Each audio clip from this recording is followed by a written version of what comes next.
Hello everyone, আসসালামু আলাইকুম। Welcome to my new blog. আজকে দেখাবো আপনাদের আমার বাবার হাতে রোপণ করা কিছু সবজির বাগান। এটা হচ্ছে চাল কুমড়া, একটা চাল কুমড়া ধরছে। আর এটা হয়েছে গিয়া কলমি শাক। কলমি শাক মাটির মাঝে রোপণ করছে।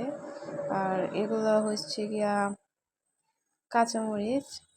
বর্তমানে মরিচ নাই, কিন্তু অনেক মরিচ ধরছে আগে, এখন নাই। আর প্রচুর মরিচ ধরছিল।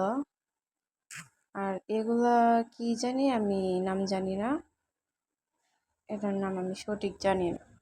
আর এগুলো হচ্ছে গিয়ে পেঁপে পেঁপে গাছ। আর আমাদের আঞ্চলিক ভাষায় বলি পাবদা। এগুলো হচ্ছে গিয়ে পাবদা। মোটামুটি ভালোই ধরছে পাবদা, মাশাল্লাহ। পেঁপে প্রতিটা গাছেই ধরছে, মাশাল্লাহ। অনেক বড় হয়েছে, আবার অনেক ছোট ছোট গাছ। এটা হচ্ছে গিয়া সিম গাছ, আমাদের আঞ্চলিক ভাষায় বলি উড়ি।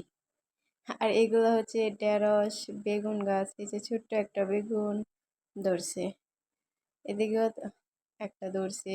এই গাছেও একটা, আগে প্রচুর মানে লম্বা বেগুন হতো অনেক, এখন আর হয় না। এটাও ঢেঁড়স গাছ। এটা হচ্ছে গিয়া সিম গাছ।